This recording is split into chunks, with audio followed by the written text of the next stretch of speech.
حسب دراسه اتعملت سنه 2024 من يوتيوب بتقول ان اليوتيوبرز المبدعين الناشطين بيحققوا حوالي 54 مليار دولار سنويا. 54 مليار دولار سنويا.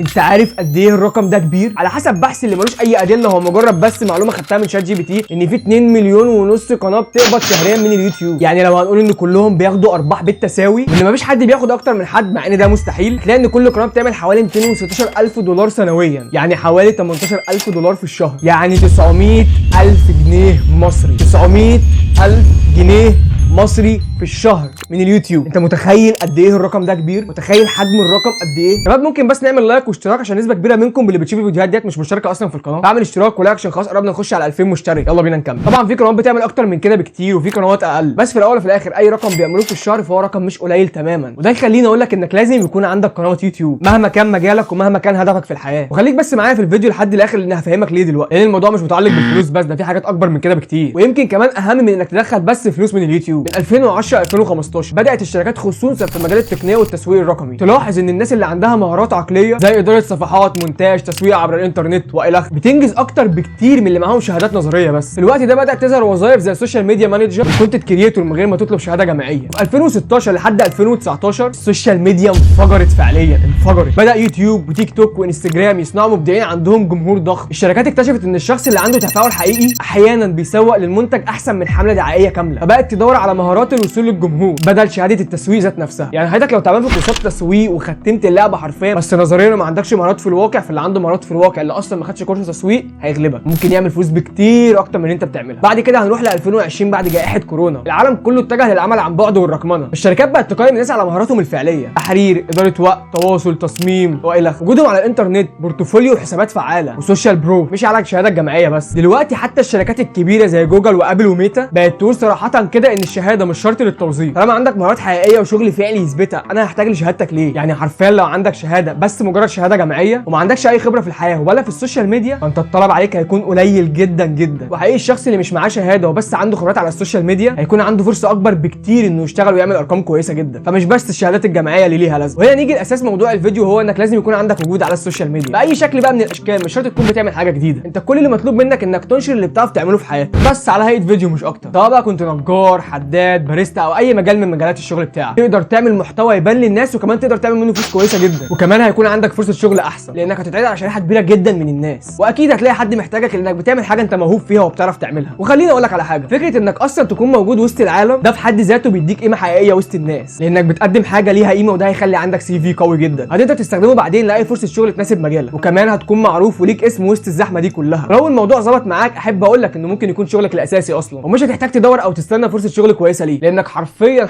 هتدخل رقم مش قليل ابدا من السوشيال ميديا، وخصوصا المنصه اللي انت بتشوفني منها دلوقتي دي، اليوتيوب. يعني طريقك على السوشيال ميديا مش بس شهرة وفلوس، لا ده ارث للجيل اللي بعدك يستفاد منه، وهيكون ليك حسنات جارية طول العمر، ليك ذكريات واسم هيفضل موجود بعد ما تموت، ليك اثبات وتوثيق لاي حدث في حياتك، لاي مناسبة، لاي انجاز، لاي حدث حرفيا هيكون عندك ليه اثبات وتوثيق. فمش بس تقدر تحكي، انت تقدر توري، انت موجود اهو، مش مجرد كلام، لا انت معاك دليل كامل وموثق لمشوارك في حياتك اللي انت بتنشره كل يوم على السوشيال ميديا. السوشيال ميديا مكان قوي ومؤثر ومستقبلي، بس انت عليك تستغله صح وما تخلوش يستغلك، ما تبقاش انت المستهلك وخليك المنتج المبدع اللي طالع يوري فكرته للناس ويعرضها عليهم. وعلى فكره الموضوع ده هيخليك تكتشف حاجات كتيره قوي عن نفسك انت اصلا ما كنتش تعرفها قبل كده، وكمان هيخليك واثق من نفسك اكتر وتعرف تتكلم اكتر سواء قدام الكاميرا او مع الناس. احساس الشهره حلو والفلوس احلى، وانك تبقى معروف وموجود احلى واحلى. حاول تبين نفسك للناس وتعرفهم انت بتعرف تعمل ايه. السوشيال ميديا اتعملت عشان نستفيد منها زي ما هي بتستفيد مننا، مش عشان ندمنها ونضيع وقتنا عليها وكمان من غير مقابل. فكر بعقلك وبص للناس اللي مكرسين حياتهم للمجال ده، اكيد مش صدفه واكيد مش وارد ان الموضوع بياخد جهد ووقت كبير جدا، ومش طبيعي حد بيصرف كل الجهد والوقت دوت الا لو هو اصلا شغله الاساسي. في ناس حرفيا